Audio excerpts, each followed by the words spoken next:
Okay, magandang araw po sa inyong lahat mga katropang ubas. Today is January 28, 2026, Wednesday na mga katropa ubas. Yan. So papakita ko lang po sa inyo yung pwede nating i-release ngayon na very established na Brazilian hybrid grapes na rooted na ready to plant na, lalaki. Lalapag muna natin to dito. Ayan. Okay? Kita po ninyo, yung cuttings na ginamit natin, ang laki na kagad niya, ang taba. Kaya naman kita nyo, yung sibol niya. Ang ganda, napakaganda ng tubo. Malaki na siya, tapos yung kanyang growing tip, napakaganda. So, ilan ba yung ganyan nating available? Ayan. 8 pieces po yung i-release po natin today na Brazilian hybrid na may ganyan ng kalalaki. Kagaganda ang tubo. Kaya ho sa magkakagusto dyan, PM lang po kayo. Kaya isa-isahin natin kung gaano kaganda sila. Yan, tulad nitong isa yan, no? Kita nyo naman ang ugat niya. Naglalabasan na sa seedling bag. Hindi nyo na ho ito basta-basta pa madadieback. Si Brazilian hybrid grapes. Although na common variant po siya, no? Yan, common variant yan si Brazilian hybrid. Pero hindi kalakihan ng berries niya, kulay green siya, pero ang kagandahan diyan, matamis siya, no? At juicy rin siya. Tapos pinakamaganda diyan, napakadali niya magbunga. Ayan, madaling alagaan, madaling magbunga, lalo na kung pang household lang sa harap ng bahay ninyo. Magandang pandecor yan pag namunga na yan. Hitik yan pag namunga yan. Now, huwag din maputol yung sanga niya kahit minsan kahit hindi i-pruning yan si Brazilian hybrid. Pusa yan nagbubunga. Oh, yan ang ugat niya, oh. 8 pieces lang po yan mga katropa ubas. Yung kasi yung iba natin na Brazilian hybrid ayun, oh, patubo. Medyo maliliit pa yung iba. So pumili lang tayo ng mga hanggang doon, yung marami tayo doon, hanggang doon. Iba-ibang variety. Pero sa ngayon, ito yung pinakamaganda natin na pwedeng i-release, no? Established na, siguradong hindi sayang ang pera ninyo din eh.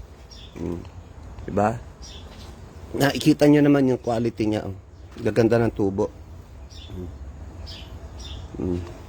At napakaganda ho mag-alaga ng ubas ngayon, magtanim, dahil hindi na siya nag-uulan, patungo na siya sa summer. Kasi ayaw naman talaga ni ubas ng ulan. Kapag ka umuulan, aalagaan nyo yan sa fungicide, insecticide. Pero pag ganitong hindi na nag-uulan, talagang dire-diretso yung paglaki niya, mabilis. Lalo na pag naaarawan siya, direct sunlight. And naglo-low connection pa tayo. Ito pa isa. So 8 pieces lang ito. Ay, sumabit. Teka, baka masira. Teka, umipit siya sa kapwa dahon niya. Baka mapagtas pa yung dahon niya din eh, sayang. Ayan, tanggal na. Okay? Oh.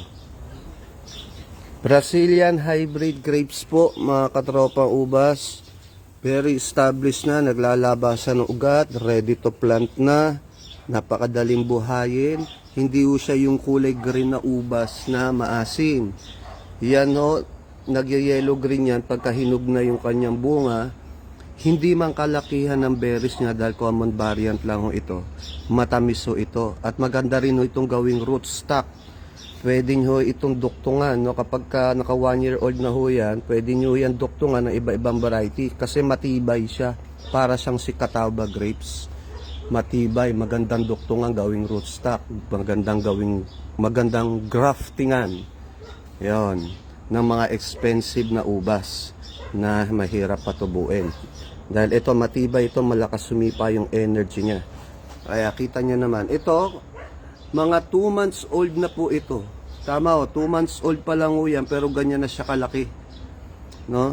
Dahil nga maganda ho yung panahon ngayon na magtanim ng ubas. Ito yung mga panahon na maganda tayo magtanim ng ubas para bago dumating yung tag-ulan, kasama nyo ninyo siya na itanim, matibay na siya. Hindi na siya basta-basta mamamatay. Kasi kapit na yung ugat niya sa lupa.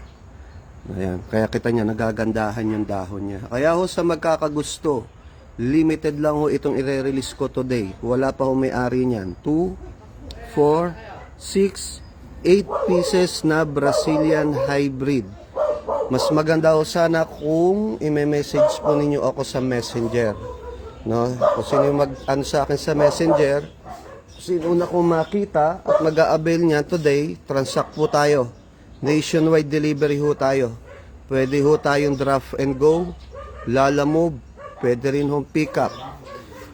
Pwede rin naman ho ito ipa LBC, kaya alam niyo sa LBC, mas mataas ang shipping fee. Kaya kung Luzon area lang naman ho kayo, at malayo-layo sa Bulacan, pwede na natin ipa-draft and go. Pero kung mas malapit kayo sa Bulacan, at kakayanin nila lamove, mas mainam kasi same day ninyo siya mare-receive. Ang draft and go, one day.